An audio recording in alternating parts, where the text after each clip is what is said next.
डोक्यावर टोपली घेऊन त्यांनी फळं विकायला चालू केली. ब्रिटिश काळामध्ये त्याला रे मार्केट म्हणत येस, होते. 4 पिढ्यांचा व्यवसाय मी आज सांभाळतोय. पुणे जिल्हा शिक्षण मंडळ आहे, एवढं मोठं मंडळाची स्थापना आपल्या आजोबांनी केली म्हणजे विशेष आहे. मापात पाप नाही ही गोष्ट तुम्ही स्पष्ट केली. अल्पभूधारक शेतकऱ्यापर्यंत आम्हाला हे कार्य पोहोचवायचंय change is the rule of nature. आणि सुट्याबुटातले शेतकरी पहिल्यांदा जगात मी तिकडे बघितले. ज्यावेळेस मंडईचा उल्लेख होतो तर मंडई विद्यापीठ म्हटलं जातं. माझा दृष्टिकोन ह्याच्यात एक होता की शेतकरी एंटरप्रेनर झाला पाहिजे.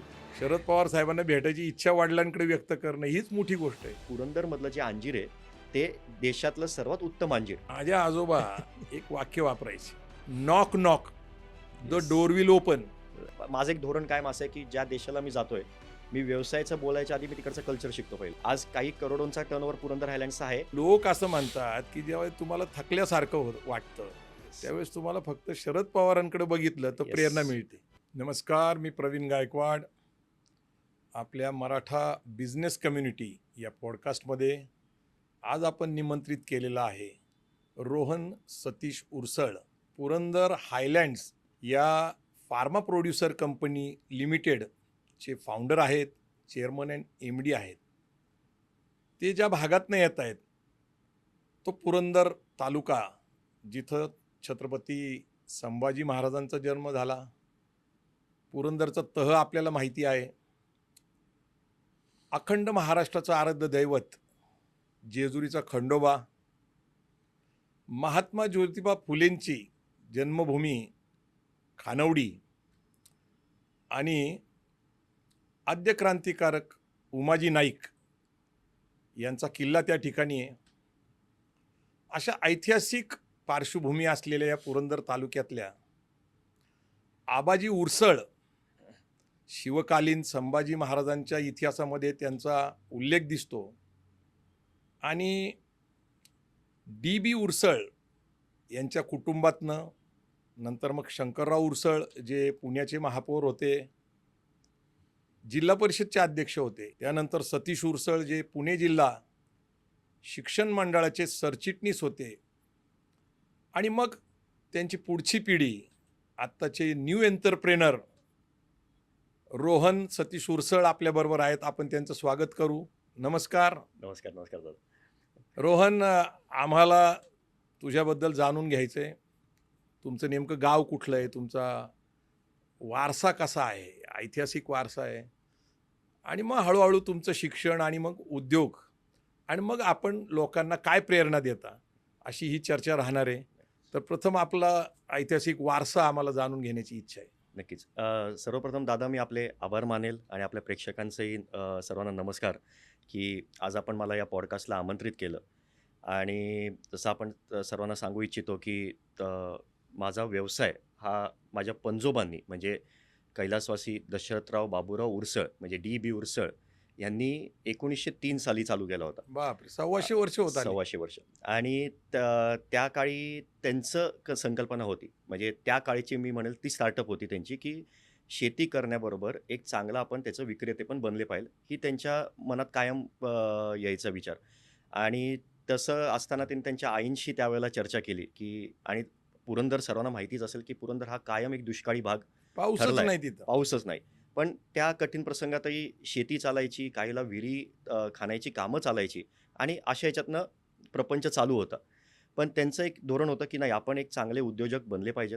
आणि त्या अनुषंगाने त्यांनी त्यांच्या आईंशी चर्चा केली आणि पुण्यात आले ते.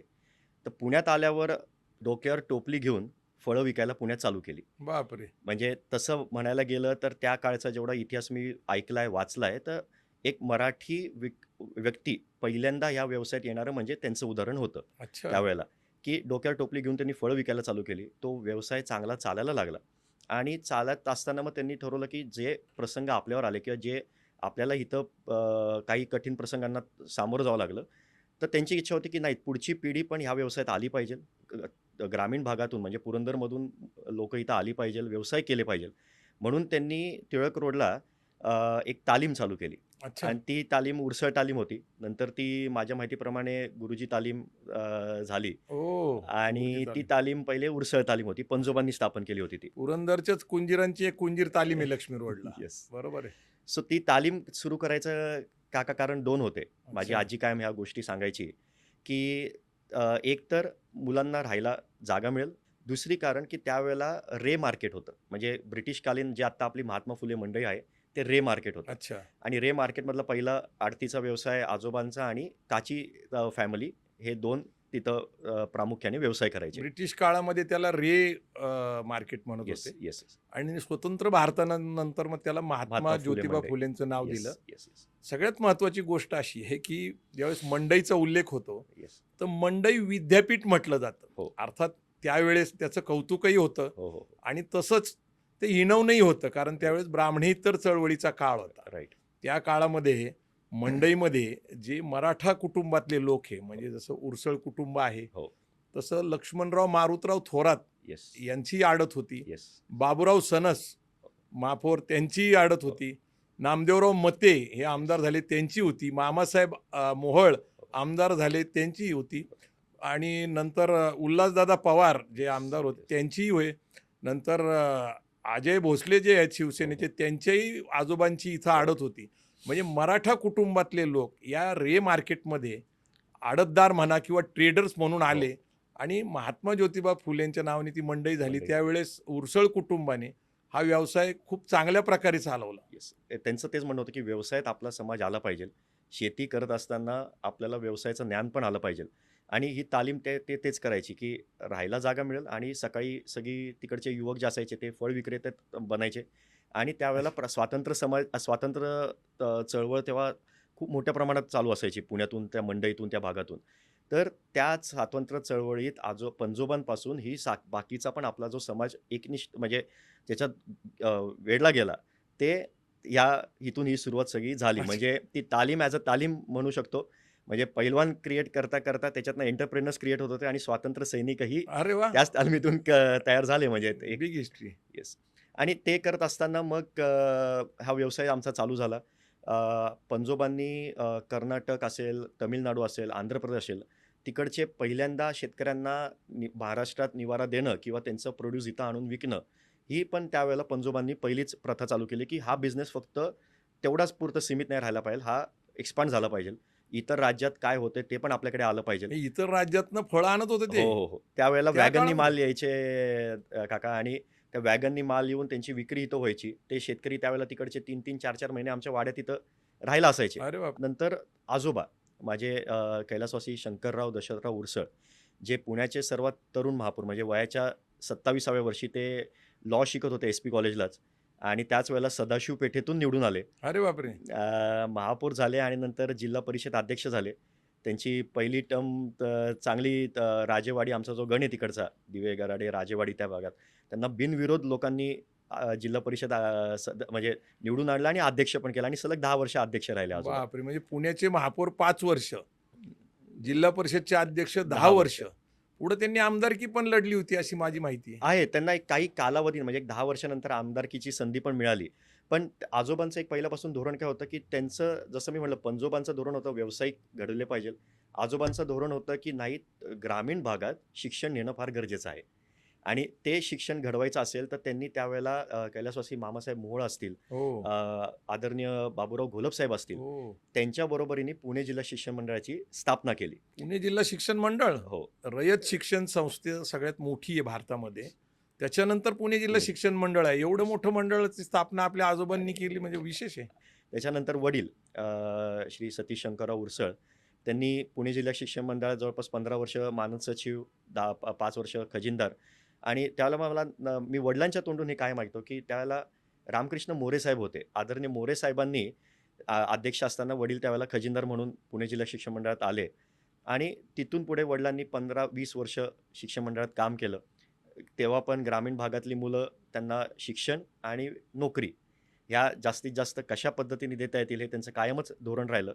आणि थोडक्यात मी जेव्हा चौथी पिढी आलो या व्यवसायात, चौथी पिढी आल्यानंतर माझं एक कायम धोरण असं होतं, की आपल्याला व्यवसाय करायचा ह्याची एक मी थोडं पार्श्वभूमी सांगू इच्छितो इथं, की नक्की. मला आठवतंय, की म्हणजे 10-12 वर्षाचा असल्यापासून मला उन्हाळ्याच्या सुट्टीत 1 तास तरी माझी आई, सौ माणिक सतीश उरसळ, आई मला मार्केटला पाठवायची आंबा सीझनमध्ये. कारण की किती त्यावेळेला लहान होता तुम्ही? तर काका ते 10-12 वर्ष माझं वय असेल आणि त्यावेळेला काय व्हायचं, की काका कैलासवासी दिलीप शंकरराव उरसळ त्यांच्याबरोबर मी आपलं जायचो. थोडं उशिरा त्यांच्याबरोबर आपलं सुट्टी होती म्हणून मी जायचो त्यांच्याबरोबर. गुलटेकडी मार्केट गुलटेकडी यार्डला. मार्केट यार्डला. त्याचं नाव Chhatrapati Shivaji Maharaj Chhatra market yard. Yes, yes, yes. Gultekdi. Gultekdi market यार्डला. आणि मग ते आईचं पाठवण्याचं धोरण एकच असायचं, की तुला मार्केटच्या व्यवसायात किंवा आडतीच्या व्यवसायात यायचं किंवा तुला काय पद्धतीने पुढे करायचं ते तुझ्यावर आहे. पण आपले वडील आज आपल्या घरी आपल्या सगळ्या गरजा कशा पुरवत आहेत, आपलं घर कसं चाललंय अरे वा. आणि आपला जो इतिहास आहे, तो तिथं गेल्यावर एक आपण म्हणतो गुडविल, ते काय असतं हे तू शिकलं पाहिजे. आणि त्यामुळे आई मला पहिल्यांदा आपलं एक आपण म्हणतो मे बी माझ्यासाठी ते टाईमपास असेल, पण त्यांच्यासाठी खूप मोठं दूरदृष्टी होती ती. बरोबर आहे. आणि असा ह्यानी ती माझी आवड हे निर्माण होत मारवाडी गेली. कुटुंबामध्ये केलं जातं. अगदी लहान वयापासून Right. मुलांना दुकानात घेऊन जाणे, बसायला लावणे, बरोबर. ते व्यवहार पाहणे, Right. कारण तो अनुभवाचा भाग आहे. म्हणजे ही Correct, मोठी गोष्ट आहे. आणि मग 12वी नंतर त्यांनी मला परदेशात पाठवलं होतं सिंगापूरला शिकायला. म्हणजे माझे स्कूलिंग सगळं झालं मुक्तांगण इंग्लिश स्कूलला. अच्छा. आर.पी. जोशी सर त्यावेळेला आमचे प्रिन्सिपल असायचे. बर बर बर. आणि त्या ह्याच्यातनं त्याच्यानंतर माझं 12वी नंतर मी परदेशात गेलो. तर न्यूकासल युनिव्हर्सिटी ऑस्ट्रेलिया आणि PSB अकॅडमी एक तिकडं आहे. त्यांचं ऑस्ट्रेलियन युनिव्हर्सिटीचा कॅम्पस एक सिंगापूरला होता. सिंगापूरला होता. अच्छा. कुठली So, डिग्री घेतली? तिथं बॅचलर ऑफ बिझनेसची डिग्री बिझनेसची होती. ग्रेट. तर 1 वर्ष मी तिकडे होतो आणि नंतर काही कारणास्तव मला व्यवसाय मध्ये जास्त लक्ष घालणं इथं गरजेचं होतं पुण्यात. त्यामुळे आई-वडिलांनी रिक्वेस्ट केली, मला म्हणले, की "रोहन, हे बघ, तुझं शिक्षण 1 वर्ष झालंय, पण इथून पुढे तुझा ऑलमोस्ट जर तू डिग्री एकच वर्षाची होती का? नाही, ती डिग्री होती 3 वर्षाची. बरं, मग एक आणि वर्ष. 1 वर्ष मी पूर्ण केलं. त्याच्यानंतर काही व्यवसायाची जबाबदारी माझ्यावर स्वीकारणं गरजेचं होतं. नाही, कुटुंबाचं तुमचं असं आहे की वडील शिक्षण मंडळाचे सरचिटणीस, त्यामुळे पूर्ण संस्थेची त्यांच्यावर जबाबदारी.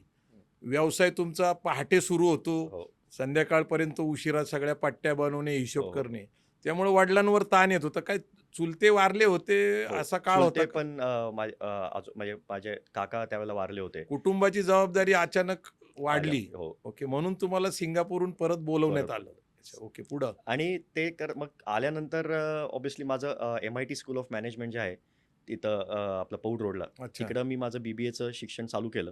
अच्छा. आणि साधारण पहाटे 3:30-4ला मी मार्केटला असायचो. संत्रा विक्री वगैरे सकाळी करून. पहाटे जायचं. हा. 3:30 मार्केट म्हणजे काका मी मंडई जे आपण म्हणतो हम्म. हे 24 तास तिथं ऍक्टिव्हिटी चालू असते. बरोबर. दिवसभर तर विक्री चालू असते, पण संध्याकाळी गाड्यांचं येणं, सॉर्टिंग, ग्रेडिंग असेल ते सगळं चालायचं. ओके. 3:30-4ला माझी विक्री लिलाव चालू व्हायचे. बापरे. प्रॉपर लिलाव मला बऱ्याच लोकांना माहित नाही, तरुणांना, की पहाटेचा लिलाव होतो पहिल्यांदा. म्हणजे बाजारभाव फळाचे, भाजीपाल्याचे, फुलाचे हे सकाळी 5च्या आत ठरवले जातात ठरवले की जातात. त्या दिवशी काय बाजार असेल. एक्झॅक्टली. ओके. आणि मग ते करून मग मी साधारण 10-10:30च्या दरम्यान मार्केटमधून निघायचो. आणि 10ला मग निघायचं. MITला कॉलेजला जायचो. कॉलेजला जायचं. सो थोडक्यात एक त्याचा फायदा असा झाला की प्रॅक्टिकल आणि थेरॉटिकल अर्निंग अँड हे- लर्निंग आहे काय? तसंच शिका आणि म्हणायचं. कमवा. तसंच झालं. आणि थोडक्यात थेरॉटिकल नॉलेज जे मी बिझनेस डिग्रीचं घेत होतो त्याचं ॲप्लिकेशन मला बिझनेसमध्ये करता यायचं. अच्छा. म्हणजे त्याचा एक फायदा असा झाला त्यावेळेला की नवीन नवीन कन्सेप्ट यायचा. एक आपण म्हणतो ना, यंग ब्लड असतं, आपण नवीन हो. कन्सेप्ट राबवायचा प्रयत्न करतो.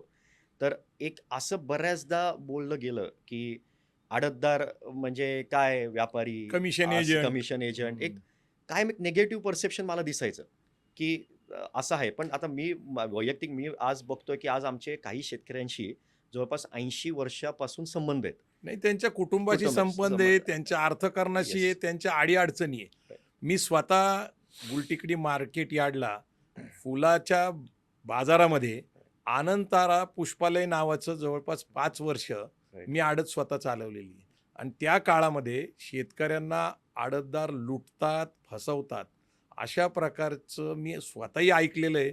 परंतु खूप लोकांना माहीत नाही की आडतदार या शेतकऱ्यांच्या कुटुंबाचा एक मोठा घटक आहे. कारण ज्या वेळेस त्यांना अडचणी असतात तर बिनव्याजी पैसे उचल म्हणून देणे, पीक लावण्यासाठी पैसे देणे, आडतदार जरी काही कमिशन घेत असेल, ते आता मार्केटला 7-8% आहे, त्यावेळेस 10% होतं. परंतु तिथं व्यवसाय करत असताना जो खर्च आहे तो 5%पेक्षा अधिक खर्च होतो. तिथं आपल्याला भाडं द्यावं लागतं, शेज द्यावं लागतं.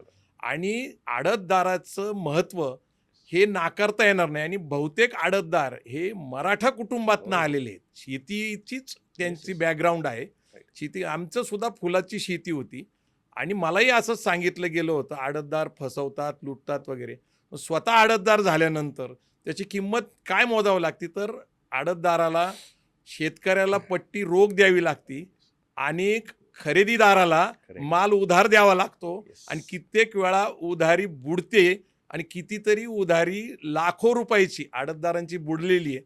त्यामुळं आडतीचा व्यवसाय आपण समजतो तसा Right. सोपा नाहीये, पण आडतदाराचं आपण जे सांगता की कित्येक वर्ष म्हणजे खूप हो. मोठी गोष्ट आहे की 3-3 4-4 पिढ्या 80-90 वर्ष हो. आपल्याशी हे लोक जोडलेले आहेत. येस. आणि ती कन्सेप्ट मला बदलायचं आजही माझं धोरण तेच असतं, की मी बऱ्याचशा इंटरनॅशनल फोरम्सवर पण जातो.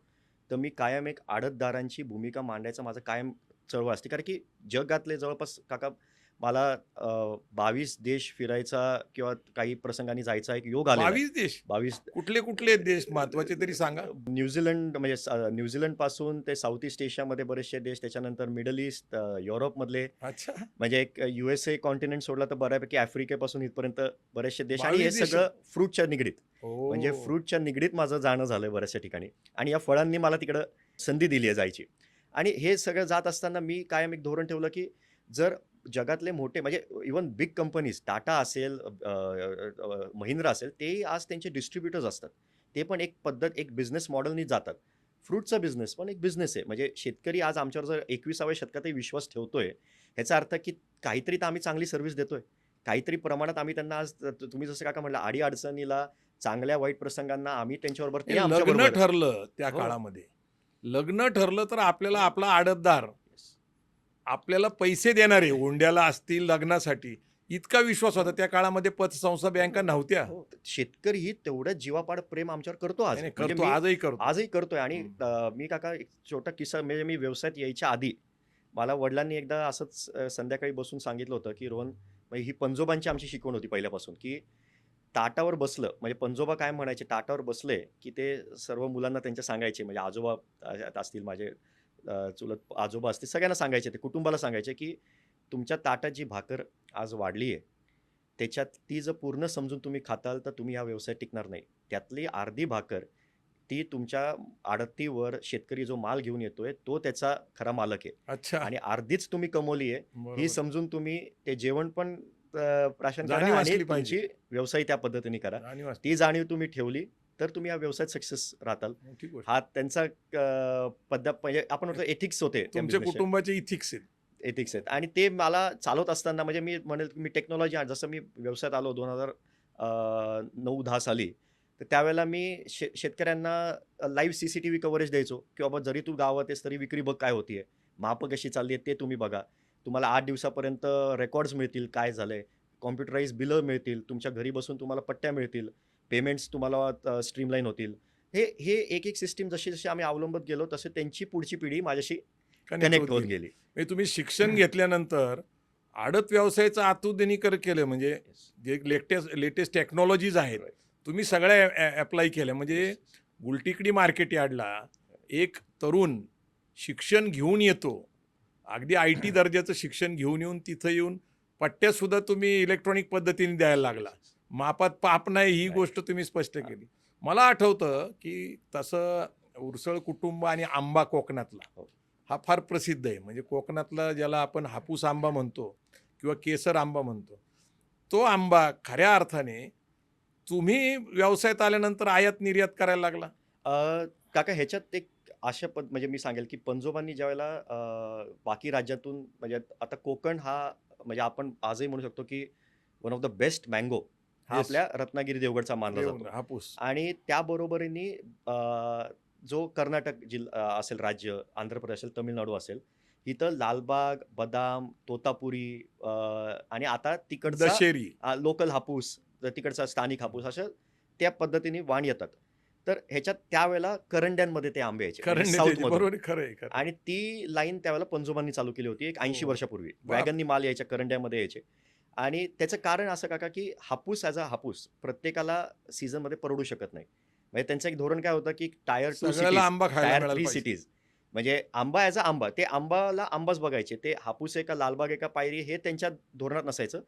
पण त्यांचं म्हणणं होतं, की हे जे ग्रामीण भाग आहेत तिथंही आंबा पोचला पाहिजे. मग तो आंबा कसा पोचणार? फक्त कोकण पट्टा आपला पुरू शकत नाही पूर्ण इंडियाला. मग ह्या राज्यातून आंबे आले पाहिजे, त्याचं विक्री इथं झाली पाहिजे, त्याची विक्री पुढच्या बाकीच्या राज्यांमध्ये झाली पाहिजे. आणि हे मग पिढी जात आम्ही चालवत गेलो. आज अच्छा. मीही जवळपास कर्नाटक, आंध्र प्रदेश, केरळ, तमिळनाडू म्हणजे आजोबा या इतर राज्यातनं खरेदी करून इतर राज्यात पाठवत सुद्धा होते. Yes, trading yes. करत होते ते. ट्रेडिंग पण करत. अरे वा. कारण की गुड. त्यांचं तेच धोरण होतं, की हा बिझनेस लिमिट नाही झाला पाहिजे. अच्छा, म्हणजे आडत म्हणून स्केलेबिलिटी जे इथं. आपण म्हणतो हा, म्हणजे ऐकतो कायम. Yes yes. म्हणजे तिथं गुलटेकडी मार्केट यार्डमध्ये बसून बैठक मारून व्यवसाय नाही, नाही. पूर्ण ट्रेडिंग करायचं येस, एका येस, राज्यातनं येस. दुसऱ्या राज्यात. म्हणजे रिस्क घेणं आणि अच्छा. रिस्क मिटिगेट करणं आपण जे म्हणतो, येस, येस. ते एक एंटरप्रेनर्सचे शिकवण त्यांच्याकडून आमच्या सगळ्यांनाच आली. आज मी खरंच म्हणेल की ते मोठं गुडविल घेऊन जेव्हा मी व्यवसायात आलो, तर पहिले ऑब्व्हियसली मी आडतीचा व्यवसाय शिकलो. कारण शिकला. की एक काका तुम्हाला एक म्हण आहे की मंडई विद्यापीठ मंडई विद्यापीठ. एक फेमस बरोबर नाव आहे. असं घेतलं जातं ते. कारण की आपण म्हणतो ना व्यवसायाचं ज्ञान किंवा हां. लाईफ लेसन्स जे म्हणतो, जे कुठल्या पुस्तकात लिहिलेले नसतात, ते माझ्यासारखे आजही युवक आडतदार त्या मंडईत व्यवसाय करत असताना आम्ही शिकत असतो. येस, जग येस. काय असतं? मंडई विद्यापीठ म्हणजे it is a university. Exactly. University. आणि ते म्हणजे खऱ्या अर्थाने जग काय असतं आणि सगळ्या कॅटेगरीचे कस्टमर्स तुम्हाला मिळतात. फार फॉरेन क्लायंट्सपासून हो. ते हातगाडी वर विकणारा फळ विक्रेता, हा सगळं आम्हाला तिथं दररोज दररोज सगळ्यांशी संवाद असतो. आणि अच्छा. खरं त्याच्यातनं मी घडत गेलो म्हणजे व्यवसायात आलं. पण आता उरसळ कंपनीचं आंब्याशी नातं तर आपण बोललोच. हो. अजूनही कंपनी तिथं कुंजीर आहेत, हो, हो. ढमाले आहेत, ढमढरे आहेत. राईट. बरेच आहेत, थोरात कंपनी आहे. मला एक सांगा, की आंब्याच्या सीझन व्यतिरिक्त मग डाळिंब तुम्ही विकता का? पेरू काय कुठली फळं आपण 12 महिने विकतो? कारण 12 महिने हा व्यवसाय बरोबर. चालतो. केळी आहे. बरोबर. तर 3 महिने काका आंबे चालतात इतर राज्यातून आमचं. मार्च महिन्यापासून एप्रिल महिन्यापासून ते जून महिन्यापर्यंत. जून महिना एकदा उलटला, की त्याच्यानंतर आमचा संत्रा चालू होतो. संत्रा. संत्रा जो चालू होतो तो अहिल्यानगरमधून. सो अहिल्यानगरमधून जो संत्रा चालू होतो, तो पिंपळगाव उजनी असेल, करंजी असेल, त्या पाथर्डी असेल, त्या सगळ्या भागातून आमच्याकडे संत्रा तो पण पंजोबांपासूनच आजही चालू आहे. ते इकडचा संत्रा आणि मोसंबी हा जवळपास आमच्याकडे वर्षभर चालतो. पण आम्ही तर ऐकतोय हे नागपूरवरनं वगैरे येतात विदर्भातनं. मग हे अहिल्यानगरला काका नवीनच अहिल्यानगरला मोठी लागवड संत्र्याची आजही आहे. आहे. त्यांची क्वालिटीही चांगली आहे आणि नो डाऊट नागपूर संत्रा हा जी-आय टॅग आहे आपल्या देशातला. ओके. आपण वरुड असेल, त्या भागात मोठ्या प्रमाणात लागवडी आहेत. हं. पण आपण म्हणतो ना, की ॲज अ ट्रेडर म्हणून आपल्याला आपले एरिया शोधावे लागतात. आपला कोर एरिया कुठला आहे? म्हणजे सगळेजण नागपूरला जात असतील, तर आपण आपला डिफरन्शिएट केलं पाहिजे. त्या पद्धतीने आम्ही डिफरन्शिएट केलं. चला नगरची लाईन आपण नवीन चालू करू शकतो. तिकडचे लोकं संधी शोधत होते आणि आम्ही ऑब्व्हियसली नवीन सप्लायर शोधत होतो. पूर्वी आडतदार कुठलं पीक लावावं, कशी तिथून शेती गाईडन्स करावी येस. त्याचं सुद्धा मार्गदर्शन करायचा. वेळ प्रसंगी खताला, औषधाला सुद्धा पैसे पुरवायचा. Yes, yes. तेथून हेच सगळं म्हणजे रिलेशन्स डेव्हलप होत गेले. आता अहिल्यानगरमधून संत्रा आजही येतो, मोसंबी तिथून येते आणि त्याच्यानंतर सफरचंद आणि लिची हे हिमाचल प्रदेश आणि बिहार, उत्तर प्रदेश त्या भागातूनही आमच्याकडे अरे येतात. बापरे! सफरचंद कुठनं येतं? हिमाचल आणि काश्मीर. काश्मीरवरनं? येस, येस, अरे येस. बापरे! म्हणजे तुमचं ह्याचं सुद्धा पेटंट आहे सफरचंदचं? आहे काका. वाह! आणि आणि हे करत असताना मी म्हणजे नमूद करेल, की 2014 साली म्हणजे माझं MBAचं लास्ट इयर होतं आणि मला एका आपण ऑब्व्हियसली कॉम्प्युटर MBA एजमध्ये कशात केलंय पण? MBA माझं मार्केटिंग आणि स्पेशलायझेशन मी सर्व्हिसेस मार्केटिंगमध्ये केलं, सर्व्हिस सेक्टरमध्ये आणि MBA माझं झालं इनसर्च कॉलेजमधून. बावधनला कॉलेज आहे. त्यांचं tie up university of Wisconsin park side Chicago. त्यांच्याबरोबर डायरेक्ट पॅरल प्रोग्राम तिथं चालतो ओके. आणि ते MBAचं शिक्षण मी तिथून घेतलं. सर्व्हिसेस मार्केटिंग माझं स्पेशलायझेशन होतं आणि ते झाल्यानंतर मी डिप्लोमा इन फॉरेन ट्रेड ओह! केला. Import export. इम्पोर्ट एक्सपोर्टमध्ये. वाह! कारण की माझं एक म्हणणं होतं, की मला इम्पोर्ट एक्सपोर्टच्या व्यवसायात उतरायचं हे लिमिटेड ड्रीम ठेवायचं होतं. नाही बिझनेस. नाही, नाही. ओके. लिमिटेड अजिबात ठेवायचं नाही. कारण की एक्सपान्शन करायचे. जे झालंय थोडक्यात मी जिथपर्यंत बघितलंय ते माझं मी कायम समजतो, की मला स्वतःला खूप लकी समजतो, की 4 पिढ्यांचा व्यवसाय मी आज सांभाळतोय. नाही ग्रेट पण आहे. 125 वर्ष होत आली. पण काका काय होतं बिझनेस पण इव्हॉल्व झाला पाहिजे. Yes, yes. जर मी तेच चालवत राहिलो असतो change is the rule of Rule. Nature and it is on going process. सातत्याने Exactly. बदल होत असतो आणि तो स्वीकारणं. खरंय. Evolving is necessary.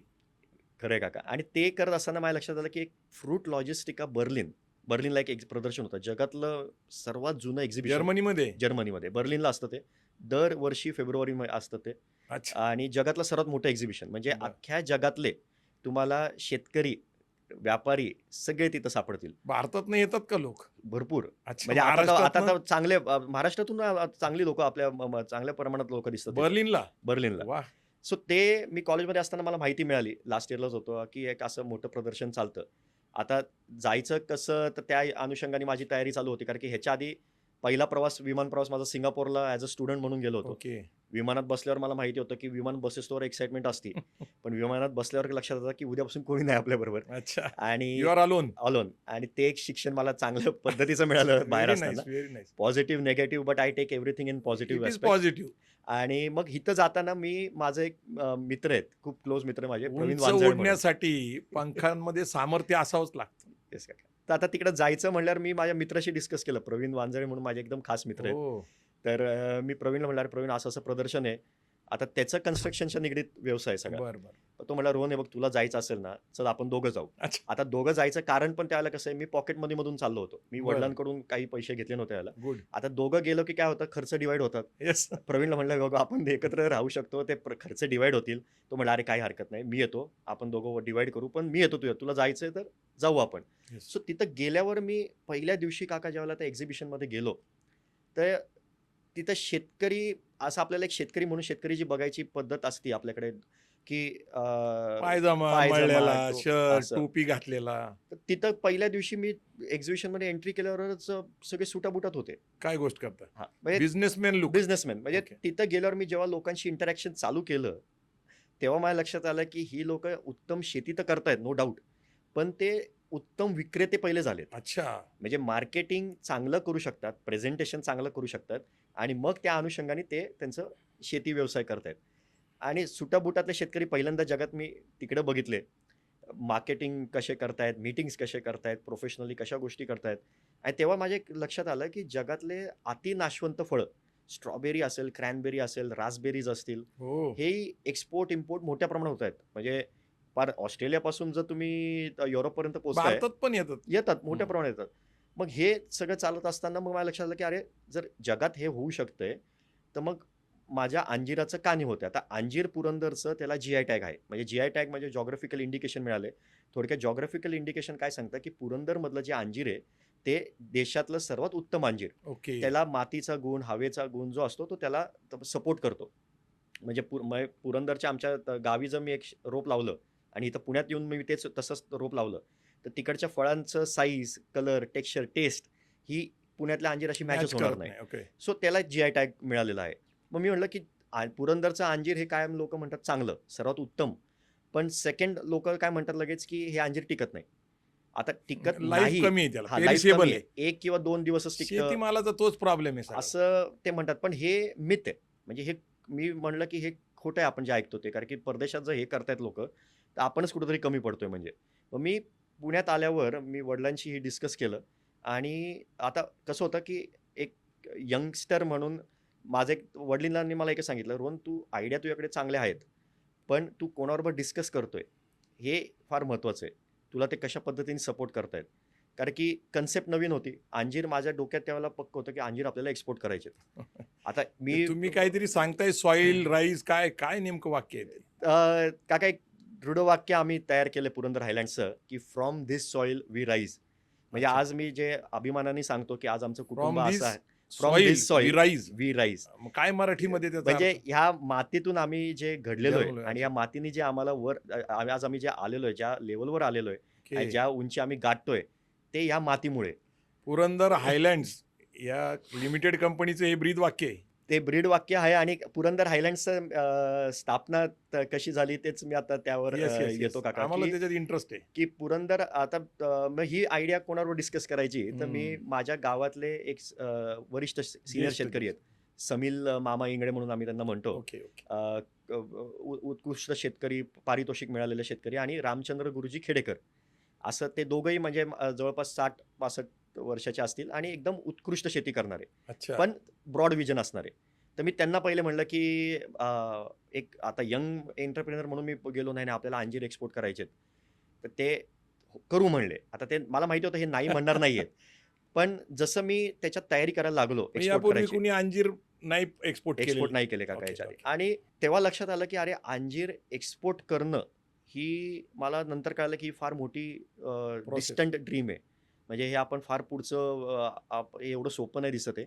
कारण की आम्हाला तेव्हा कळलं की प्री हार्वेस्ट प्रॅक्टिसेस म्हणजे लागवडीपासून त्याची रोपांचं निर्मिती करणं, त्याचं चांगली फळधारणा घेणं, त्याचं मेंटेन करणं, त्यानंतर पोस्ट हार्वेस्ट प्रॅक्टिसेस, त्याच्या काय पद्धतीने छाटणी झाली पाहिजे, तोडणी झाली पाहिजे आणि पॅकेजिंग प्रॅक्टिसेस पॅकेजिंग, प्रेझेंटेशन. हे सगळं दुसरं आपल्याकडे लॉजिस्टिकचा एक प्रॉब्लेम आहे. मेजर. कोल्ड स्टोरेजचा प्रॉब्लेम आहे. Yes. गव्हर्नमेंट फारसं काही त्याच्यात लक्ष देत नाही.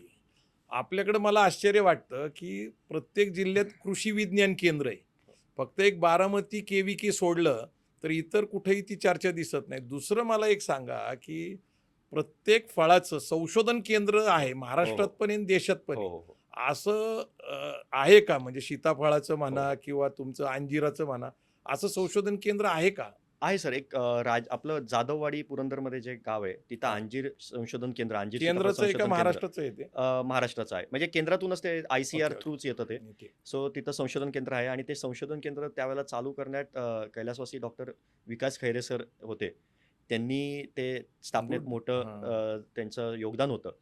तर ते करत असताना मग आम्हाला लक्षात आलं की हे सगळं आपल्याला करणं गरजेचं आहे. आता तुम्ही जसं म्हटला की गव्हर्नमेंट कसं होतं, गव्हर्नमेंट ॲज अ ऑर्गनायझेशन ही कायम सपोर्ट करते शेतकऱ्यांना. पण प्रत्येकाच्या दरवाजावर किंवा दारावर सगळेजण पोहोचू शकत नाही. शासन नाही. कधीच पोहोचू शकत नाही. आणि जर व्यवसाय करायचा आहे आणि त्याच्यातनं जर आपल्याला प्रॉफिटेबल व्यवसाय करायचा आहे, तर प्रयत्न आपल्यालाच केले पाहिजे. हे स्वतःलाच आम्ही करायला लागतं. आम्ही पक्कट केलं होतं मनाशी, Yes. की आपण कोणाची वाट बघायची नाही. आपण माहिती घ्यायची, आपण जायचं, आपण स्वीकारायचं, की बाबा आपल्याला हे स्ट्रगल आहे. आणि तिथून आमचा ते प्रवास चालू झाला. मग त्यावेळेला पुरंदर हायलँड्स पुरंदर ही आयलँड. ही कंपनी स्थापन केली. आता अच्छा. त्याच्यात पुरंदर तर हा शब्द स्वाभाविक आहे. अच्छा. जो पुरंदरचा जो तुम्ही इतिहास सांगितला काका, हं. ते एक आपण प्रेरणा प्रत्येकाच्या रक्तात असती. छत्रपती संभाजी महाराजांचं जे जन्मठिकाण जन्मभूमी आहे, ते प्रत्येकाच्या रक्तात आणि विचारांमध्ये यायलाच पाहिजे. महात्मा फुले चं आज वारसा पुरंदरला लाभलेला आहे. हं. हे सगळं करत असताना आम्ही ठरवलं की पुरंदर नाव तर पाहिजे आपल्या कंपनीत. मग हायलँड्स कसं आलं? तर हायलँड्स एक असं होतं की ग्लोबली मला फिरत असताना काही लोकांनी असं सांगितलं की जे उंचवट्यावर पिकलं जातं म्हणजे पिकवलं जातं, ते एक चांगल्या क्वालिटीचं दर्जाचं मानलं जातं. म्हणजे म्हणजे प्रीमियम आपण क्वालिटी. दख्खन प्लॅटूवर आहे. येस, त्याच्यानंतर परत पुरंदरचा किल्ला त्याच्यावर आहे. Yes, yes. आणि दुसरं एक वैशिष्ट्य असं आहे पुरंदरचं की धनुष्यबाणाचा आकाराचं काहीतरी आहे म्हणजे डेक्कन प्लॅटो. राईट. आणि त्याचा जो बाण आहे तो पुरंदरचा किल्ला आणि पुढे ते हे असं Yes. सह्याद्रीच्या रांगेमध्ये सांगितलं जातं. Correct. म्हणून हायलँड्स नावाचं. आणि हायलँड्स तिथून ते आलं खरं की आपण Highlands. ऑलरेडी हाईटवर आहे. अच्छा, okay. आणि ग्लोबली जेव्हा लोक Mountains. म्हणतात की we are situated in a mountain म्हणजे Yes, आम्ही yes. एका उंचीवर उंचवट्यावर आहे, आहे, उंचीवर आहे, तर तिकडचं जे पीक घेतलं जातं ते चांगल्या प्रतीचं घेतलं Yes, जातं. yes. अशा ह्यानी ते हायलँड शब्द आला आमच्यात. Okay. आणि मग तिथून पुरंदर हायलँडची स्थापना झाली. अच्छा, म्हणजे फार्मा प्रोड्युसर कंपनी म्हणून तुम्ही स्थापना केली. ती Yes. प्रोसेस काय असते नेमकी? आता खूप लोकांमध्ये चर्चा होत असते की farmer producer company Yes. Register करा, त्यातनं ट्रेडिंग करा, बिझनेस करा, प्रोसेसिंग करा किंवा फूडच्या संबंधात FMG वगैरे काय. नेमकं फार्मा प्रोड्युसर कंपनीचं जरा सांगितलं तर बरं नक्कीच. होईल. फार्मर्स प्रोड्युसर कंपनी ही रजिस्टर होती मिनिस्ट्री ऑफ कॉमर्सच्या अंडर. त्याचं स्टेटला का सेंट्रलला. सेंट्रलला? सेंट्रलला. Okay. सो मिनिस्ट्री ऑफ कॉमर्सच्या अंडर, इंडस्ट्रीजच्या अंडर त्याचं ऑफिस कुठे आहे? त्याचं आता कसं आहे की नवीन कोऑपरेटिव्ह मिनिस्ट्री सहकार मंत्रालय. सहकार मंत्रालय स्थापन झालेलं आहे.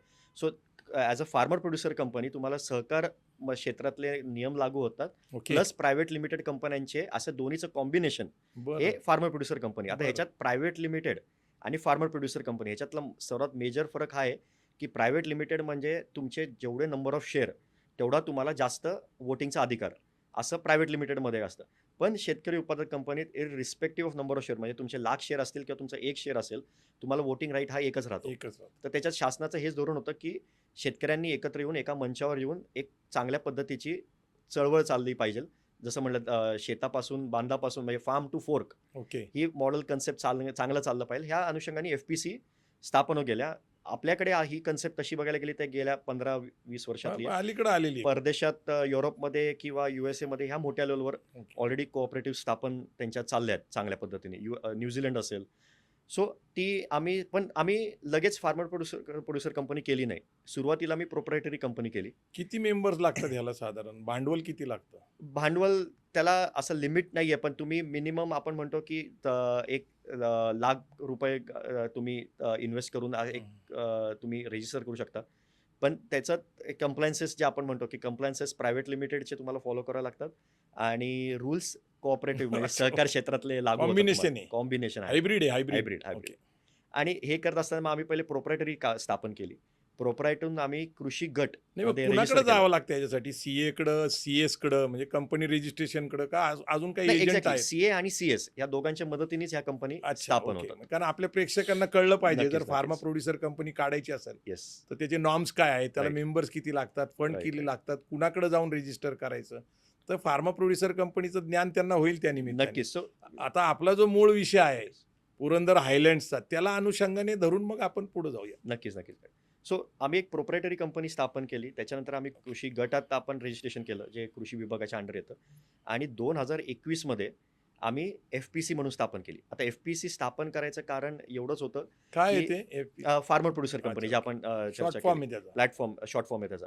सो त्या 7 वर्षात प्रत्येक आता तो एक छोटं उदाहरण द्याल, की समील मामा इंगळे, रामचंद्र गुरुजी खेडेकर हे शेतीतले तज्ञ, वरिष्ठ, लोकल लेव्हलला त्यांचा खूप चांगला होल्ड होता.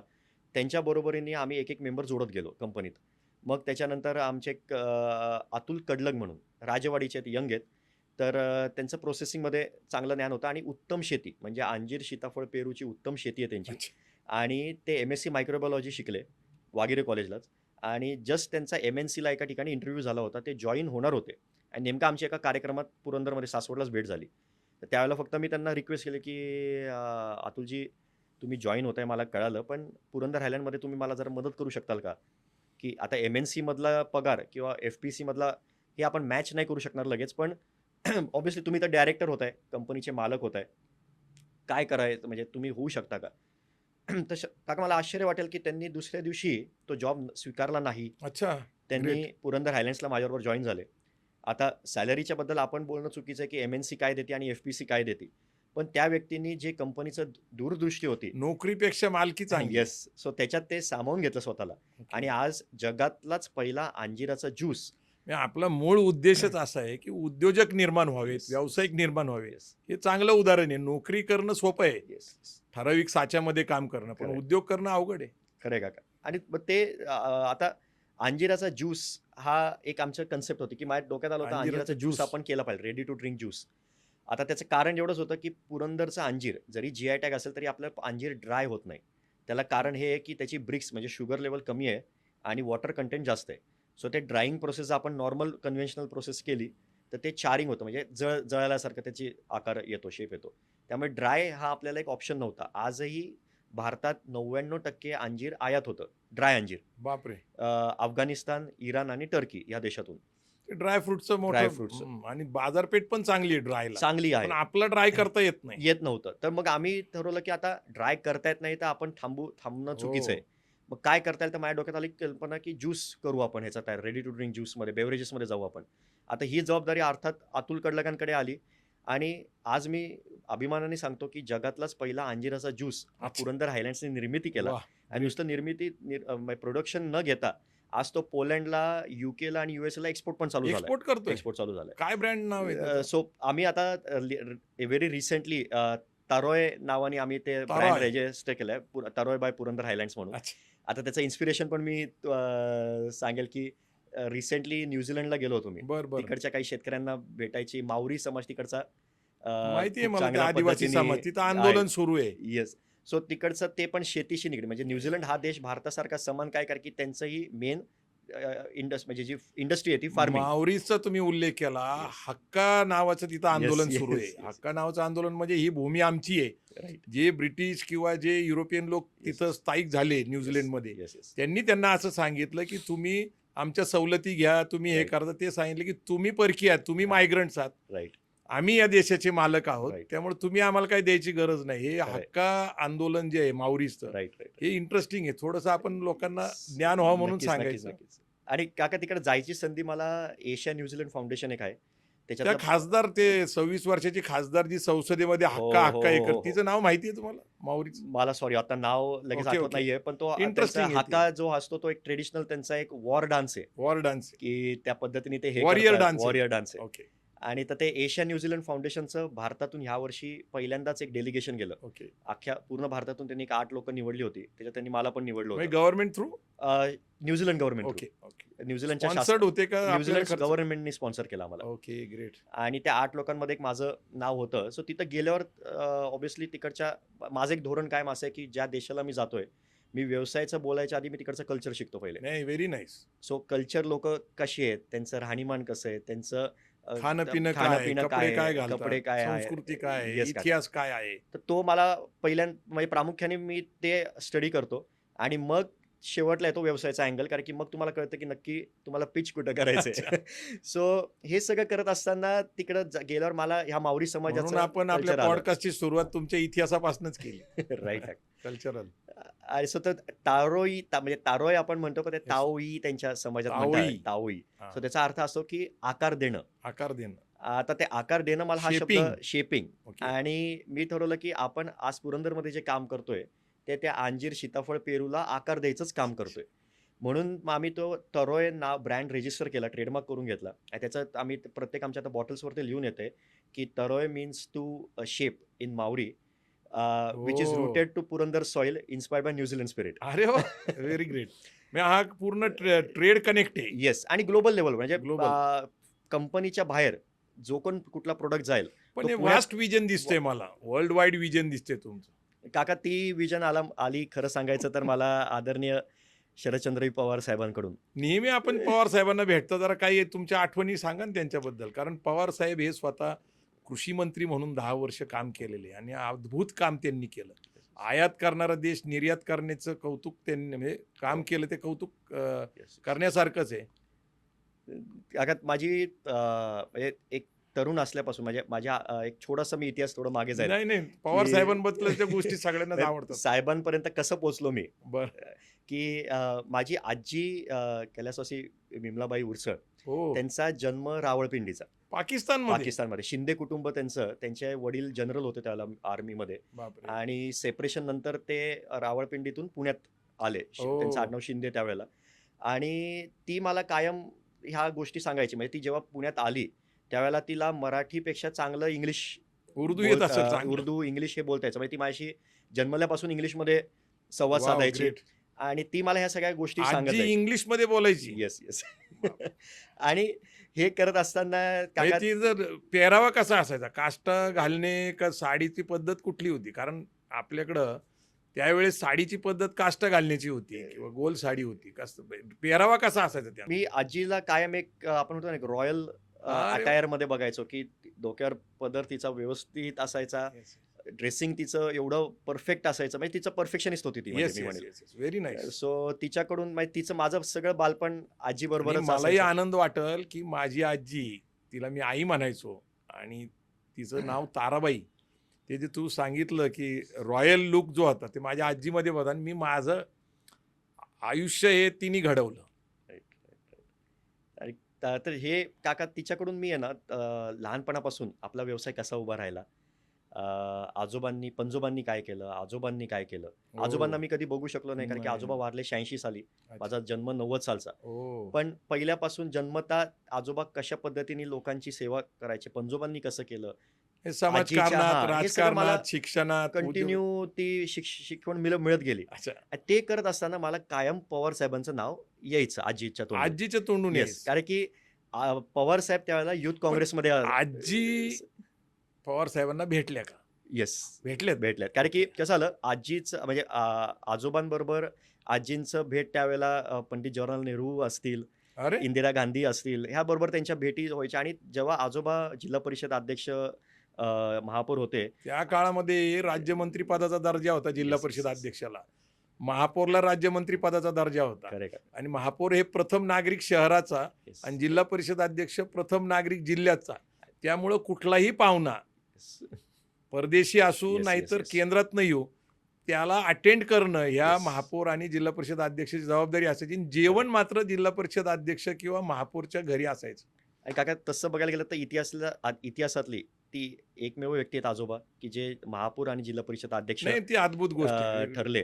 तर त्यावेळेला आदरणीय पवारसाहेब युथ काँग्रेसमध्ये सक्रिय झाले होते. हो. अ, आजोबांकडे येणं आजोबांना ते ज्युनियर होते. हो आणि आजोबांकडे येणं-जाणं होतं. म्हणजे जरी हो. ज्युनियर असतील तरी मला आज पवारसाहेब बऱ्याचदा किस्से सांगतात त्यावेळेचे, की त्यांचा एक वेगळा बॉन्ड होता आजोबांबरोबर. ओके. आपण म्हणतो राजकारणापलीकडचा एक बॉन्ड होता दोघांमध्ये आणि ते माझ्या कानावर कायम यायचं, पवारसाहेब असं, पवारसाहेब तसं, पवारसाहेबांचं असं. तुमचं आणि ते पवार साहेबांच्या कुटुंबाचं बॉन्डिंग आहे चांगलं स्ट्रॉंग. नक्कीच काका. ओके. पण ह्याच्यात एक की ऐकत गेलो मी. पण ज्यावेळेला मला साहेबांना खरंच म्हणजे जेव्हा हे अंजीर, सीताफळावर माझं काम करायचं मी ठरवलं, तर तेव्हा मी वडिलांना रिक्वेस्ट केली, की "पप्पा मला साहेबांना भेटायचंय." येस. तर ते म्हणले, "रोहन, मी तुला एक सांगतो, साहेबांची अपॉइंटमेंट घेणं हे मी करू शकतो. त्यांच्या दरवाजापर्यंत म्हणजे उंबरठ्यावर पोहोचवण्यापर्यंत मी काम करू शकतो. पण त्याच्यापुढे तुझं स्किल, डेडिकेशन आणि एक निष्ठा तुझ्या क्षेत्राशी, ते जर तू ठेवलं तरच साहेब तुला पुढे एंटरटेन करतील.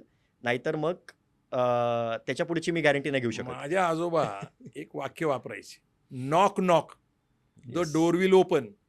वडिलांनी सांगितलं येस. की मी दरवाजापर्यंत नेईल. हां. आता नॉक नॉक करायचं, दरवाजा उघडसपर्यंत तुला काम करावं लागेल. Yes, yes, yes. तिथून म्हणजे मला आजही आठवतं, की मी पहिल्यांदा दिल्लीत गेलो साहेबांना भेटायला. पहिल्यांदा दिल्लीत दिल्लीत भेटला. गेलो कारण की मी साहेब त्यावेळेला दिल्लीत होते. ओके. मला वाटतं हिवाळी अधिवेशनच चालू होतं. त्यावेळेस कृषी मंत्री होते का तो नंतरचा नाही, काळ आहे? नंतरचा काळ आहे काका. ओके. 2000 माझी साहेबांची पहिली भेट जी झाली असेल ती 2016 साली.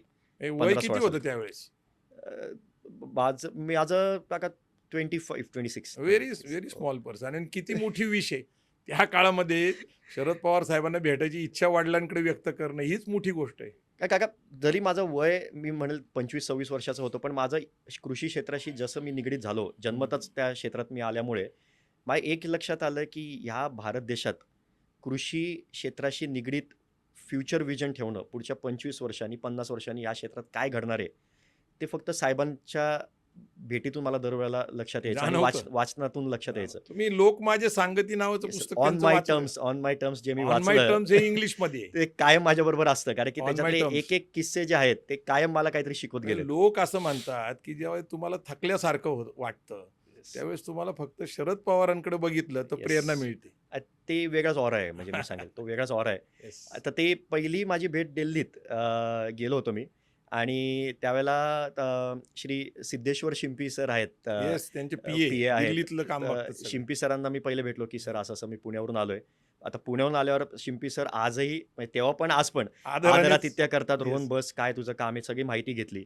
म्हणले, "तू काय आणलंय बरोबर?" सिद्धेश्वर शिंपी हा उत्तम पीए आहे पण खूप चांगला माणूस आहे. Yes, yes, yes. तर काका त्यांनी मला पहिल्यांदा जेव्हा मी गेलो तिथं, तर त्यांनी मला आपण म्हणतो ना कम्फर्टेबल केलं. कारण की दिल्लीत असं मी कधी गेलो नाही नव्हतो. नाही नाही. म्हणजे तर त्यांनी मला की रोहन साहेबांचं असं असतं, ह्या बाबतीत तुला रिसर्च केला पाहिजे. तुझं तू काय आणलंय, मटेरियल काय आणलंय बरोबर, काय डॉक्युमेंट्स काय आणलेत, तू कशा पद्धतीने प्रेझेंट साहेब करायचं. चिकित्सक आहेत, खूप Yes. प्रश्न विचारतील याचं Yes. सिद्धेश्वर शिंपीने तुम्हाला जाणीव करून दिली. ती जाणीव तिथं गेल्यावर झाली थोडीफार आणि मग नंतर मला चांगलं आठवतं की पहिली माझी मीटिंग हार्डली 5 मिनिटं असेल. साहेबांना मी भेटलो. ओळख झाली. गावाकडून जे अंजीर नेले होते ते दिले आणि ह्या क्षेत्रात काम करायचंय. पण माझ्याकडे तेव्हा फक्त 2 पानाचंच डॉक्युमेंट Writing होतं, होतं. की असं-असं साहेब मला करायचंय. साहेबांनी थोडी माहिती घेतली. ठीक आहे म्हणले. तेव्हा मला लक्षात आलं, की पहिली मीटिंग माझी 5 मिनिटाची काका. आज मला नशिबवान समजतो, की काही वेळेला मला काही दिवस साहेबांबरोबर घालवता आलेत. बरं. तर तो प्रवास फक्त मला जे वडिलांनी सांगितलं होतं, की साहेबांकडे जायचं असेल तर डीप रिसर्च, व्हिजन ब्रॉड पाहिजे. नॉलेज. म्हणजे मी आता तिथं येतो, की व्हिजन ब्रॉड का असायला पाहिजे ती साहेबांकडून मी शिकलो. म्हणजे मला काही डेलिगेशनमध्ये जायचं जेव्हा संधी येते, तर पहिली गोष्ट जी मी करतो, की साहेबांना जाऊन भेटतो. आता एक किस्सा असा इटलीचं एक डेलिगेशन होतं, इटलीच्या गव्हर्नमेंटचं आणि मला रिमिनी आणि बोल्झानो अशी गावं आहेत तिकडचे. तिथं जायचं होतं मला त्या डेलिगेशनमधून. तर मी साहेबांना आपलं गेलो, "साहेब मला असं-असं संधी आली, मी तिकडे जातोय." तर मी आश्चर्यचकित झालो, की साहेबांनी त्या गावात तिकडचं डाळिंब आणि कशा पद्धतीने होतं, तिकडची वाईन, ते ग्रेप्स असतात ते 1 डिग्रीलाच हार्वेस्ट होतात. ते 0 डिग्रीला आले किंवा 2 डिग्रीला असेल तरी ते प्रोड्यूस टाकून दिलं जातं. हे सगळं साहेबांनी मला मुंबईत बसून डिटेलिंग. डिटेल सांगितले आणि तिथं गेल्यावर मी जेव्हा बघितलं, ते तंतोतंत तशा गोष्टी मला दिसायला ग्रेट. दिसत होत्या. म्हणजे तुम्ही काय विजन असू शकते आणि थोडक्यात तुम्ही काय लेवलवर तुम्ही पण गेलं पाहिजे, ते त्या व्यक्तीकडून मी दरवेळेला शिकत असतो. म्हणजे हे साहेबांची प्रचंड वाचन आहे, प्रचंड लोकांना भेटणं भेट आहे, तज्ज्ञ लोकांशी जाऊन चर्चा करणं आहे, स्वतःचा अभ्यास निर्माण करणं आहे.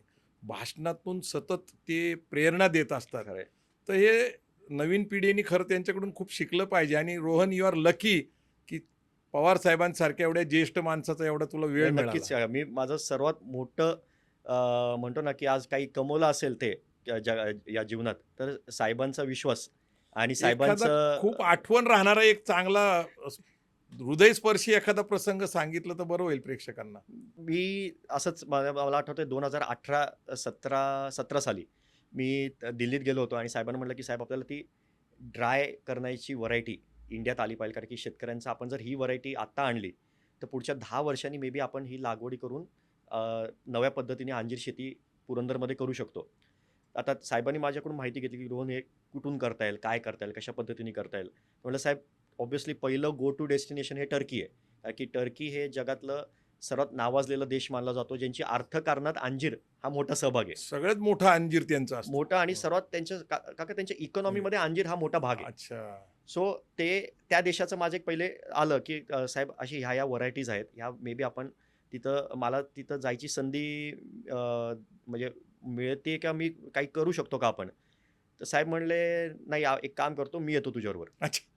तर मी ते ऐकल्यावर मी म्हटलं, "साहेब नाही." साहेब म्हणले, आपण जाऊ म्हणले टर्कीला. कुठली व्हरायटी पाहिजेल आहे ती आपण तिथं ग्रेट. आता ते ॲक्चुअल प्रोग्राम सगळा म्हणजे ठरत गेला आणि नेमकं काही महिना 1 महिना आधीच इंडिया आणि टर्कीचे काही क्लॅशेस कारणास्तव झाले. रिलेशन्स हे झाले आणि त्यावेळच्या लेट सुषमा स्वराजी परराष्ट्र मंत्री होत्या त्यावेळेला. तर त्यांनी साहेबांना त्यावेळेला सांगितलं, की आता साहेबांना डिफेन्स मिनिस्टर, ॲग्रीकल्चर मिनिस्टर असल्यामुळे त्यांना तो प्रोटोकॉल असतो. तर त्यांनी सांगितलं, की "साहेब तुम्ही ट्रॅव्हल नाही करू शकत. आम्ही" कारण की ऑब्व्हियसली शासनाची बरोबर आहे जबाबदारी ते. आहे ती. प्रोटोकॉल आहेत काही. पण त्याच्यानंतर 2च महिन्यात साहेब स्पेनला गेले होते काही कारणास्तव. शुगर केनसाठी मला वाटतं. Okay. Beetroot to sugar yes, yes, yes. ह्याच्यावर संशोधन करायला गेले होते आणि तिकडच्या त्या राजदूतांना भेटून त्यांनी हा परत अंजिराचाच विषय काढला आणि तिकडून मला कॉल केला, की "ह्या लोकांशी बोल, तुझा दुसरा क्रमांक स्पेनचा होता. इथून काय करू शकतो का?" म्हणजे आय वॉज शॉक की तो विषय झाला पण मेमरीत ठेवतात हां सगळं आणि आणि तिथून रिकनेक्ट करतात. स्पेनला गेले. साहेब होते तिकडच्या राजदूतांची मीटिंग घेतली. त्या अंजिरावर काय करता येईल तिथून फीडबॅक घेतला. सो हे अमेझिंग आहे. अमेझिंग आहे म्हणजे काय म्हणजे आता पवार साहेबांबरोबर तू प्रवासही केलाय, अनेक वेळा तू त्यांच्या भेटीगाठी घेतल्या. पवार साहेबांना ज्यावेळेस ऊसाची शेती परवडत नाही काही कारणाने, आता सतत आपल्याला माहिती आहे सहकाराच्या माध्यमातून खाजगी तर बीटरूटवरच्या साखरे संबंधात त्यांच्याबरोबर मला पंजाबला जायला संधी येस, मिळाली येस, होती, येस, येस. चंदीगडला. आणि तिथं तो प्रयोग सुरू होता म्हणजे राईट. बीटरूटपासून साखर बनवण्याचा. तर किती सखोल अभ्यास ते करतात. ते कुठं, काय म्हणजे ब्राझील हे उत्तम उदाहरण आहे त्याचं राईट. बीटरूटपासून साखर बनवण्याचं. म्हणजे शेतीतलं कुठलंही फळ असेल, राईट. फुलं असतील, भाजीपाला असेल, तर कुठल्याही गोष्टीचा अभ्यास एखाद्या तज्ञ माणसाचा नसेल, एखाद्या PhD धारक माणसाचा नसेल, एवढा सखोल अभ्यास ते करतात. करेक्ट. आता आपण परत आपल्या पुरंदर हायलँड्स या कंपनीकडे येऊ. तर त्या तिथं कंपनीकडं ठीक आहे, त्याच्यानंतर आपण बोलू. पण पुढं जात असताना तुझं कंप्लीट करून घे. सो काका त्याच्यात एक अजून एक किस्सा हाच होता, की म्हणजे पुरंदर हायलँड्स पण कशी घडत गेली. तर हां. 2018 साली मी साहेबांना पहिलं ते पॅकिंग केलेलं अंजीर वगैरे घेऊन गेलो. मी होतो त्यावेळेस. तर त्यावेळेला साहेब मला फक्त म्हणले होते, की "रोहन हे एक्सपोर्ट करू शकतो का?" येस. आता साहेबांकडे जाऊन मला एक लक्षात आलं, की there is no no word in his dictionary. नाही, नाही. म्हणजे त्यांच्या डिक्शनरीत नाही हा शब्द स्वीकारला नाहीच, जात नाही, नाही. नाही, नाही. सो मी म्हणलं, "हो साहेब करतो." आता तिथं तर म्हणलं करतो, पण बाहेर आल्यावर मी माझ्या सहकाऱ्यांशी चर्चा केली, "अरे आपण हो तर म्हणून आलोय, पण आता हे पूर्ण पण केलं पाहिजे." तर आम्ही जे त्याच्या आधीचे 3 वर्ष त्याच्यापुढे आम्ही करत गेलो आणि 2021 मध्ये देशातली पहिली कन्साइनमेंट आम्ही एक्सपोर्ट केली हॅम्बर्गला बापरे! आणि त्याच्यानंतर रॉटरडॅमला आणि नंतर हाँगकाँग इकडं. Great, great. तर त्याचा खरं सांगायचं तर जसं ती बातमी आली, तर त्याचं आम्हाला माहीत नव्हतं आम्ही जगातले पहिले आहोत, देशातले पहिले आहोत सॉरी. अच्छा. त्याचं एक ट्वीट आदरणीय पियुष गोयल सरांकडून मिनिस्ट्री ऑफ कॉमर्सकडून एक आली, ओह! की त्यांनी एक ट्विटरवर एक लिहिलं होतं, की "this is what happens when you think big. Purandar figs go to Germany. आणि फिग आणि बिग. सो ते जेव्हा आम्हाला कळालं की आम्ही इंडियातले पहिले झालो आहोत आणि त्यावेळेला खरं सांगायचं तर माझ्या आयुष्यातली पहिली कौतुकाची थाप मला साहेबांकडून अरे वा. मिळाली, जे खूप इमिजिएट फोन येतो त्यांचा. खरं आहे का. आणि आजही पर्सनली कनेक्टमध्ये त्यांच्याशी राहणं हे मला म्हणतो ना की खूप भाग्याचं नाही, समजतो मी आपण मला. नशीबवान आहे. मी स्वतःही ते अनुभव घेतोय. सो ह्या काही गोष्टी प्रेरणादायी ठरल्या आणि तसा हा पुरंदर हायलँडचा प्रवास होता. आणि मी नक्की सांगू इच्छितो की म्हणजे बरेचसे माझ्या वयाचे तरुण वर्ग असतील जे FPC स्थापन करायच्या तयारीत असतात, तर पुरंदर हायलँड्स ही आजच्या तारखेपर्यंत ही काका बूटस्ट्रॅप कंपनी आहे. बूटस्ट्रॅप म्हणजे आम्ही नाममात्र ₹5,000-5,000 कॉन्ट्रिब्युशन काढून ही ओके. कंपनी चालू केली. माझा दृष्टिकोन ह्याच्यात एक होता की शेतकरी एंटरप्रेनर झाला पाहिजे, तो चांगला विक्रेता झाला पाहिजे. आणि जर आपण R&D म्हणजे रिसर्च अँड इनोव्हेशनवर डेव्हलपमेंटवर काम करतोय, तर माझं म्हणणं होतं आपण आपल्या हिमतीवर काम केलं पाहिजे. बरोबर. तिथं आपलं आपण म्हणतो ना की आपण कमी पडलं नाही ताठमानेने पाहिजे. आणि सन्मानाने आणि आपल्या हिमतीवरच करायचं हे पक्क डोक्यात होतं आमच्या. त्यामुळे आम्ही कंप्लीट R&D इनोव्हेशन हे सगळं आमच्या हिमतीवर केलं. आज काही करोडोंचा टर्नओव्हर पुरंदर हायलँड्सचा आहे. किती आहे टर्नओव्हर? साधारण आम्ही आता जवळपास 3 कोटीच्या वर गेलेलो बापरे, आहे ग्रेट. फक्त फ्रेश फ्रूटमध्ये. आणि कुठले कुठले प्रोसेसिंग फ्रेश फ्रुट्स? प्रामुख्याने अंजीर जे अंजीर. पुरंदरचं आहे, सीताफळ जे परत फुले पुरंदर पुरंदर. सीताफळ जे स्थानिक व्हरायटी आहे. डाळिंब सुद्धा प्रसिद्ध होतं का पुरंदरचं? होतं. अच्छा. डाळिंब काही काळ होतं, आता परत लागवडी वाढत चालल्या डाळिंबाच्या. पण अंजीर आणि सीताफळ, सीताफळ तर हे बांधावरचं पीक आदरणीय पवार साहेबांच्या पुरंदर उपशा योजनेमुळे हॉर्टिकल्चर. हॉर्टिकल्चरचं हॉर्टिकल्चरमध्ये त्यांची जी क्रांती. धोरणं झाली, ते शेतात आलं. आणि आज माझ्याकडे काही आमचे काही युवक शेतकरी आहेत, की एकरी 5 ते 7 लाख रुपये उत्पन्न अंजीर सीताफळातून घेणारी आफ्टर एक्सपेन्सेस डिडक्टेड असे काही शेतकरी आहेत. आता हे ऐकायला खूप चांगलं वाटतं. त्यांचे मी बघतो 18-18, 20-20 तास शेतात जातात. पण त्या पद्धतीने आम्ही आज इव्हॉल्व्ह झालेलो आहे ॲज अ शेतकरी उत्पादक कंपनी. आणि ही कंपनी आता जवळपास 11 डिरेक्टर आहेत या कंपनीत. बापरे, ग्रेट. डिरेक्टर्स असे निवडले गेले, की जे त्या क्षेत्रातलं स्पेशलायझेशन असतील. फॉर एक्झाम्पल गणेश कोलते म्हणून आहेत, पिसरव्याचे आमच्या इथले. ते इनपुट्समध्ये स्पेशलाइज्ड आहेत. त्यांना मी कंपनीत घेतलं. त्याच्यानंतर माझे एक बालपणाचा मित्र आदित्य गोठे म्हणून, ओके. तो चार्टर्ड अकाउंटंट झाला, अरे. लॉयर झाला आणि CFA आयर्लंड केलं. त्याला मी काही वर्षापूर्वी ऑनबोर्ड केलं. तो शेतकरी आहे स्वतः. त्यांची काही प्रमाणात शेती पण आहे, पण तो ह्या क्षेत्रात आला. तर मग त्याला मी ऑनबोर्ड घ्यायचं कारण की फायनान्शियल्स कसे मॅनेज करावे कंपनीचे. कारण की कंपनी स्थापन करणं हे खूप सोपं आहे. पण त्याचे कंप्लायन्सेस हँडल करणं आणि मॅनेज करणं हा एक वेगळा टास्क असतो. म्हणजे बऱ्याचशा कंपन्या फायनान्शियल पोझिशनमुळे अडचणीत येत नाहीत. कॉम्प्लायन्सेस न फॉलो केल्यामुळे नाही, अडचणीत प्रॉब्लेमच आहे आपले लोक. येतात. आळस करतात, आळस कंटाळा कर- करतात. आणि एक फाउंडर म्हणून काय होतं, आपण काही कारणास्तव कनेक्ट होतो, आपण इमोशनल होतो आपल्या Emotional. कंपनीबद्दल. तर ते मला आता ऑब्व्हियस आहे, ते मी झालो पुरंदर हायलँडबद्दल, की मला नाही हा शब्द ऐकायचाच नाही, मला हे करायचंच. काही डिसिजन्स खूप आपण म्हणतो ना हातापायी घेतले जायचे. पण मग हा व्यक्ती आल्यामुळे काय झालं, की तो मला सांगायचा, ॲनालिसिस सांगायचा, की व्यावहारिक. हे आकडे आहेत रोहन, हे आकडे आहेत. हे जर तू केलं तर त्याचे हे परिणाम आहेत. तू ठरव काय करायचं. मग आपण इंट्रोस्पेक्शन करतो.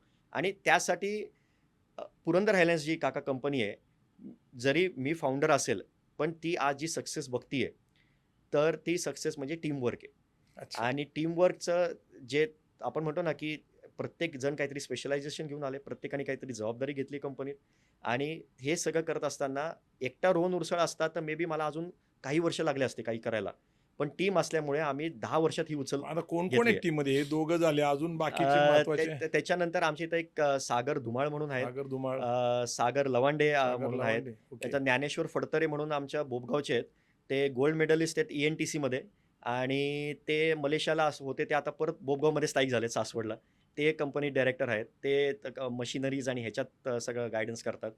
त्याच्यानंतर दीपक जगताप निंबूचे, ज्यांच्या शेतावर आदरणीय पवारसाहेब स्वतः जवळपास 3 तास वेळ त्यांनी दिला होता अंजीर शेती बघायला. त्या व्यक्तीचा म्हणजे मी उल्लेख करेल, की त्यांनी डोंगर करून त्यांनी आणि त्यांच्या आईंनी शीत. अद्भुत शेती केली. आज बाप. देशातला टॉप मोस्ट अंजिराचा शेतकरी कोण असेल, तो दीपक जगताप आहे, बापरे. जो 8 एकरवर अंजिराची शेती करतोय. सो ह्या पद्धतीने आम्ही एक जण मेंबर्स जोडत गेलो. श्याम मते म्हणून एक आहेत, की जे कंपनी सेक्रेटरी आहेत. ते कंपनी कॉम्प्लायन्सेसमध्ये सगळं हँडल करत असतात. आमन इंगळे म्हणून आमचे मामांचे चिरंजीव, ते सगळं कलेक्शन सेंटर हँडल करतात. म्हणजे शेतीबरोबर त्यांना आज व्यवसाय तर झालाच त्यांचा शेती म्हणून. पण त्यांना कंपनीच्या पेरोलवर पण आहे ते. कंपनी आज त्यांना पे पण करते. ओके. सो अशा पद्धतीने आम्ही ड्युअल सिस्टम तिथं चालू रन केली. करताय. आदित्य गोठे मी जसं म्हटलं ते आमचे संचालक आहेत. सो अशा पद्धतीने काका आम्ही ही टीम इव्हॉल्व केली सगळ्यांनी मिळून. एक काळ असा होता की जर फळं विकत घेतली तर म्हणायचे की तुमच्या घरी कुणी आजारी आहे का?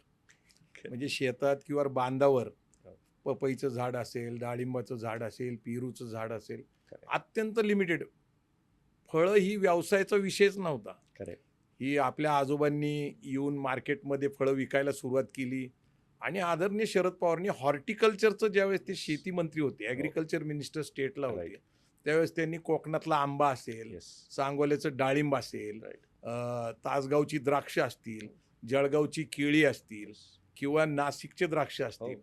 तर ह्या सगळ्या हॉर्टिकल्चरला दिलेल्या सवलती आणि मार्गदर्शन येस, येस, येस. आणि नंतर मग संशोधन केंद्र. संशोधन म्हणजे केंद्र. आता तुम्ही जर लोणीला गेला तर हो. तिथं द्राक्षाचं संशोधन केंद्र आहे येस, येस. किंवा जळगावला गेला तर तिथं केळीचं संशोधन केंद्र आहे. राईट. तर आपल्याकडे संशोधन केंद्र आणली, नवीन मार्गदर्शन केलं खरं आणि हॉर्टिकल्चर माध्यमातून आज हा आदरणीय शरद पवारांनी मागच्या 10 वर्ष जे ते कृषी मंत्री होते त्याच्यात अजून खूप गोष्टी आणल्या त्यांनी. तर आता मुख्य असं आहे की रोहन, महाराष्ट्र आणि देश हा मूळतः कृषीप्रधान देश आहे. प्रत्येकाचं क्षेत्र फार अल्पभूधारक आहे, म्हणजे Yes, yes. कमी क्षेत्र आहे. साधारणपणे 72 ते 75% लोकांची शेती ही 1 हेक्टरपेक्षा कमी आहे. एकदम म्हणजे बरोबर. 2.5 एकर वगैरे आहे. त्यात दुष्काळ पडतोय, ओला दुष्काळ पडतोय. अशा काळामध्ये शेतीवर अवलंबून असलेला समाज 60% पेक्षा जास्त आहे. तर नेमकं आता काय होतंय की पंतप्रधान म्हणताय की we will double the yes, yes. हे म्हणजे शेतीची इकॉनॉमी डबल करेल किंवा प्राइसिंग डबल करेल. राईट. म्हणजे शेतीमालाचं उत्पन्न तरी डबल करतील किंवा किमती तरी डबल करतील. परंतु त्याला नेमकं काय करायचं असेल तर अप्राइजिंग केलं पाहिजे, प्राइजेस वाढले पाहिजे, म्हणजे व्हॅल्यू ॲडेड केलं पाहिजे. म्हणजे आता आपण परदेशात का पाठवतो माल, तो Right. व्हॅल्यू ॲड व्हावी. Add व्हावी. आता आपल्याला विलास शिंदे माहिती असतील, Yes, Sahyadri yes, yes, yes. Farms नाशिकचे. हो. तर ते जवळपास 5,000 कोटीचा व्यवसाय करतायत करतायत. ट्रेडिंगमध्ये. तर हे खूप मोठी इन्स्पिरेशनल गोष्ट आहे. आता आपल्याकडं डॉक्टर संजय वायाळ आले होते, ते हो. टिश्यू कल्चरच्या माध्यमातून नवीन पीक पद्धती काढतायत. राईट. म्हणजे त्याच्यातनंही त्यांनी खजूरची शेती, बांबूची शेती करावी म्हणून त्यांनी मोठं काम 5 कोटी रोपं ते वाटतायत.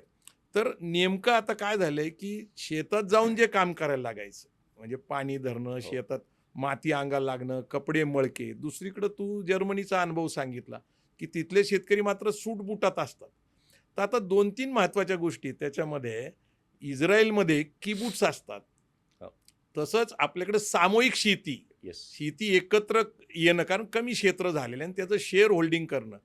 तर तुझी जी कंपनी आहे म्हणजे पुरंदर हायलँड्स, असं सामूहिक शेती करून जसं पुरंदरमध्ये आपण सीताफळ म्हणजे फिग म्हणतो किंवा सीताफळ म्हणजे ॲपल, काय ते कस्टर्ड ॲपल सॉरी, आणि फिग म्हणजे अंजीर. अंजीर.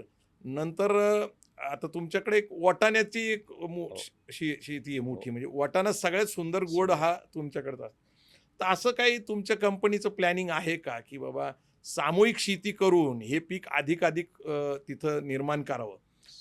काय नेमकं धोरण आहे? म्हणजे तरुणांना आता तुम्ही पुरंदर नक्कीच. तालुका फक्त डोळ्यावर समोर ठेवू नका, Right. किमान महाराष्ट्र आणि देश हो. ठेवा, कारण तुम्ही आयात निर्यात पण करताय. Yes, yes, yes. जवळपास जगातल्या 22 देशामध्ये तुम्ही जाऊन आलेला आहे.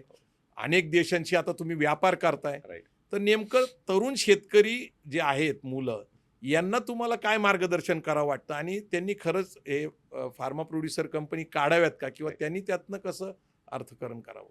तर काका मी जसं म्हटलं की FPC स्थापन म्हणजे फार्मर प्रोड्युसर कंपनी स्थापन केली किंवा त्याचं जे सक्सेस आज आम्ही बघतोय, आज जगात किंवा देशात आपण बघितलं की अमूल नंतर सह्याद्री फार्म्स विलास शिंदे सरांचं हो, एक great, पॅरामाऊंट great. आहे. म्हणजे आज काही खरं आहे. आपण म्हणतो की उदाहरण घ्यायचं असेल किंवा जर बघायचं असेल की काय विश्व घडू शकतं, तर ते मला वाटतं मोहाडीला जाऊन सह्याद्रीचं आवर्जून नक्कीच पाहिलं मी प्रत्येकाने आणि बघावं. बघून.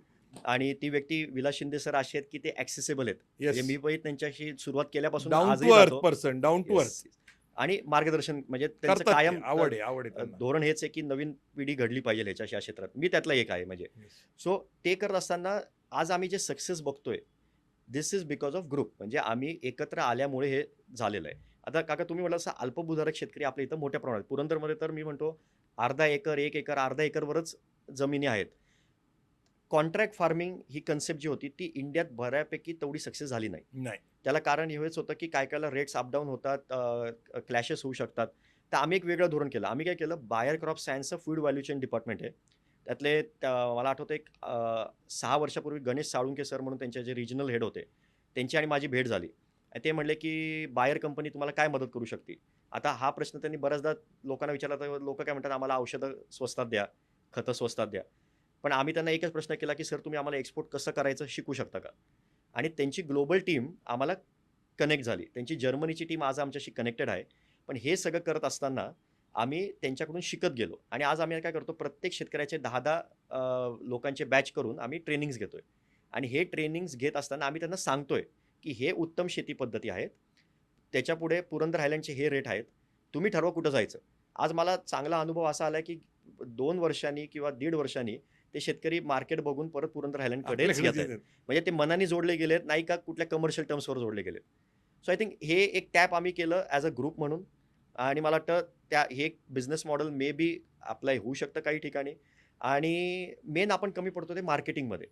आता मार्केटिंगचा एक छोटा किस्सा सांगायचा झाला तर आम्ही आमचे सर्वात मोठे ब्रँड अँबॅसेडर जर असेल कोण, तर आदरणीय आमच्या खासदार सुप्रियाताई सुळे. ओके. कारण की त्या कुठल्याही मंचावर गेल्या की पुरंदर अंजीर, पुरंदर सीताफळ किंवा कुठल्याही खासदारांना, मंत्र्यांना, केंद्रात, राज्यात कोणाही जात असेल तर त्या पहिले गिफ्ट देतात ते. ओके. आणि प्रत्येक ठिकाणी उल्लेख करतात.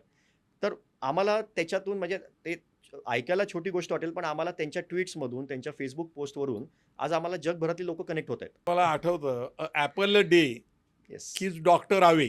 राइट. हे जे काही ब्रँडिंग आहे सफरचंदाचं, मला आपल्या कंपनीचं शेवटचं एक विजन समजून घ्यायचं आहे आणि आपण थांबतोय. Yes, yes. So Purandar Highlands आज जेव्हा आम्ही एक विजन घेऊन चाललोय, आमची एक प्रामुख्याने ही विजन आहे की जसं अंजीर, सीताफळ हे मायक्रो हॉर्टिकल्चर क्रॉप्समध्ये येतात, तसं ही मायक्रो हॉर्टिकल्चर क्रॉप्समध्ये मोहीम म्हणजे भारतातून आज एक्सपोर्ट होतं. आपण ऐकतो आंबा, डाळिंब आणि द्राक्ष. पण अंजीर, सीताफळ, पेरू ह्या गोष्टीही मला वाटतं बऱ्याचशा देशात म्हणजे बेर असेल, लिची असेल, तर हे क्रॉप्स मायक्रो हॉर्टिकल्चर क्रॉप्समध्ये क्रांती घडली पाहिजे. हे आमचं आता धोरण आहे. फक्त आम्ही अंजीर, सीताफळापुरतं सीमित नाही आहे. आज देशातल्या प्रत्येक मायक्रो हॉर्टिकल्चर फार्मर म्हणजे अल्पभूधारक शेतकऱ्यापर्यंत आम्हाला हे कार्य पोहोचवायचं आहे आणि मल्टिपल पुरंदर हायलँड्स उभ्या झाल्या पाहिजे, हे आमचं धोरण आहे आज. चला रोहन, तुला पुरंदर हायलँड्स या तुझ्या फार्मा प्रोड्युसर कंपनीला आम्ही शुभेच्छा देतो. जय जिजाऊ, जय शिवराय. धन्यवाद काका. Thank you so much.